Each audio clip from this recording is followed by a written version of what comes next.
rest and go over here. I brought some of my personal books that I have. I got a whole shelf full of these things. But here's one on turning green wood.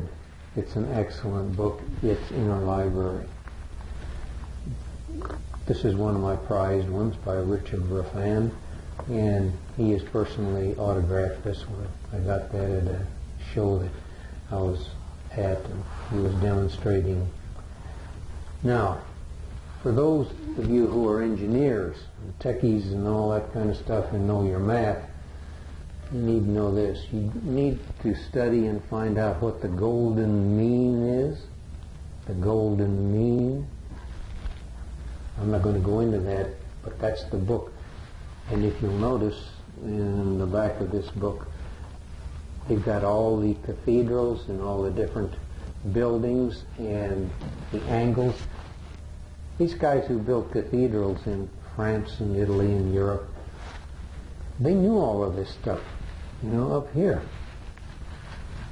But today, I don't think woodworkers pay much attention to that. So they make a lot of clunkers. And these are forms and shapes. These are things that he's turned. He talks about how to determine what shape and what you want out of a block. Very important. You got to think about this ahead of time. Time to think about it is now. Now, if I just kind of take a little bit more bark off there, that's going to be a clunker. Okay. What you want is a nice, even curve. This is just, and this is a simple bowl. This is not a complicated piece. You want a continuous curve all the way to the bottom. You don't want something that's got a flat bottom and, well, I don't know what to call it except a clunker. Now, we need to what I want to do is I want to cut down this just a bit, make sure that it's going to go into the chuck. So I'll use a smaller gouge here.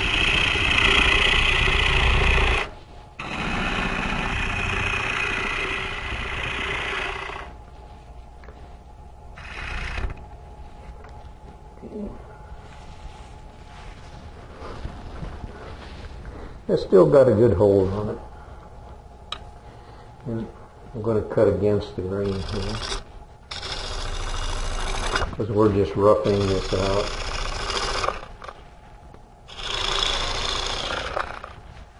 I want to be sure we get all the bark off.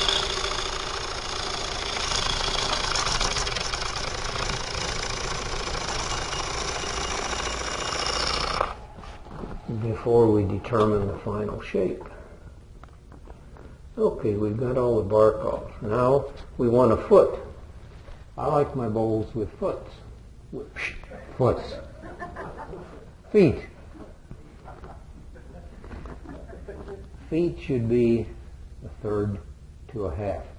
Although on a lot of your fancier vases and fancier pieces, you might want to emphasize the height of your piece and have a very small foot.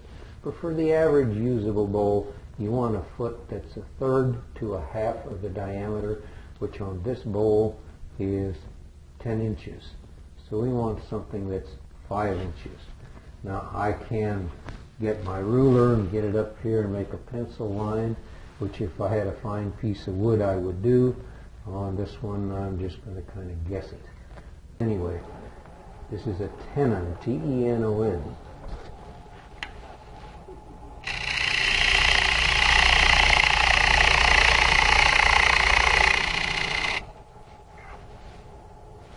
And that's going to be all right, I think, Larry.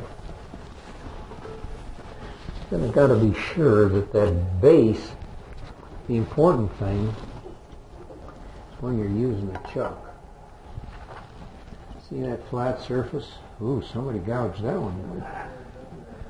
This flat surface wants to be flat and at the complement this angle of the jaw. And this jaw is straight. It's not dovetailed like the Vicmar. But we need to get that straight. And if I leave that ridge in there, that's not good. You can see that little ridge in there.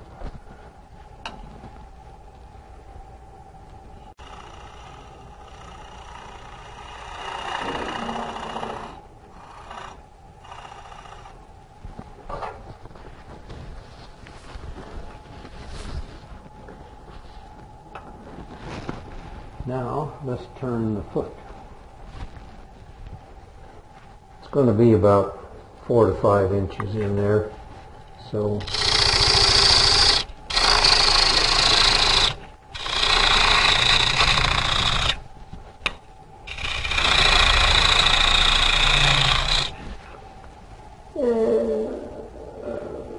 not good yet.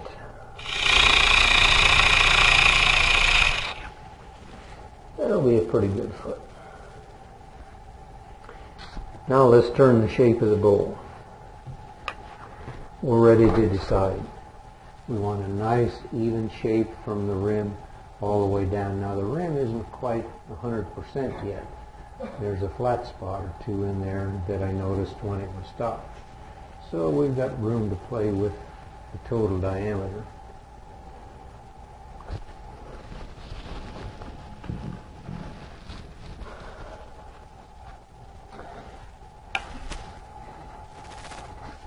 I know that that one's dull from the bark. This one's sharp. We want that bottom.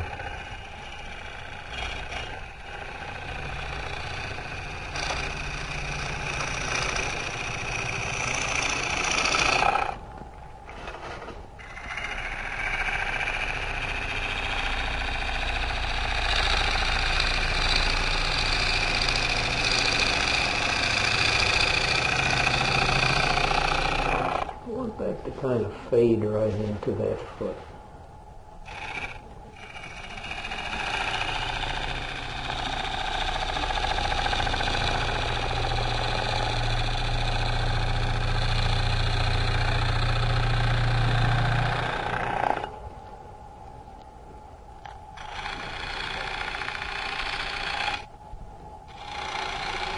Almost like that you're doing there, Ernie. I'm using the long side of the Ellsworth grind. You can see the long side of that. And I'm doing a draw cut, smoothing that out, getting that to go nicely into the bottom so that it looks nice when you get it done.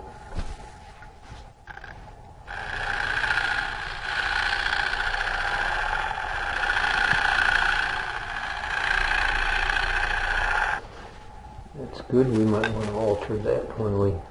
Now I'm going to come and go uphill. Let's get that. We're going to try to continue that curve up to the top. Now you'll notice that I've got that up against my body and I'm moving my body. I'm not doing this. If you do this, you get scallops. We're not wanting scallops. We want a nice smooth line. On my lathe, it's going to be down. Like I say, this one's just a little high because it's got wheels on it. But we'll get anyway. We'll move the body.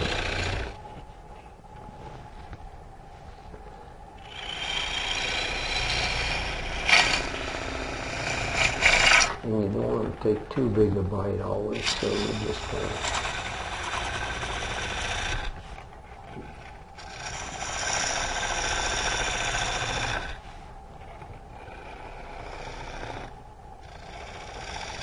you'll hear a little bit of like a rattle. It's coming up to a lot of end grain. There's some spalting. Some of this wood is soft, other is hard.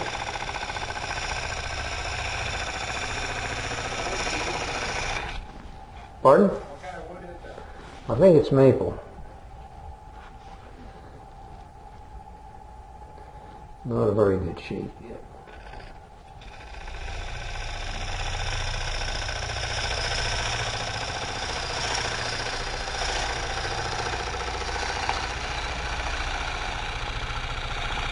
You notice I'm looking at the top of that bowl.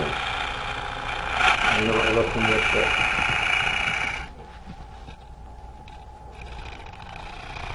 Maybe curve that in just a tad.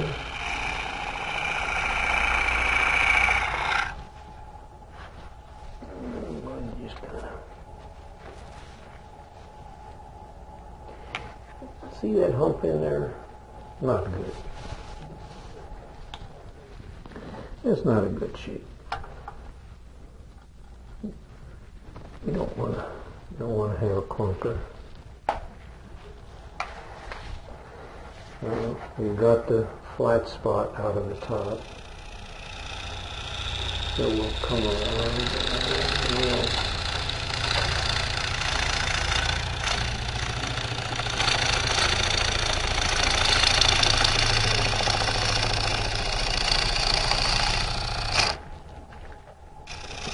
the bite's getting just a little big, so we'll take a little bit.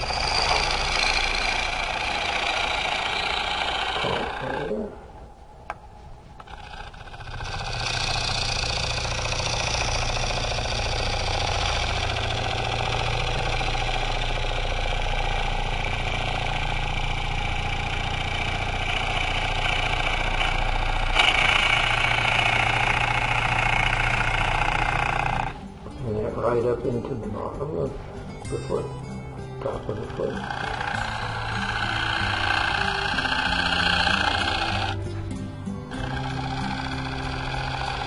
Not a bad shape. One could play around with that a little bit. Let's put it in the chuck.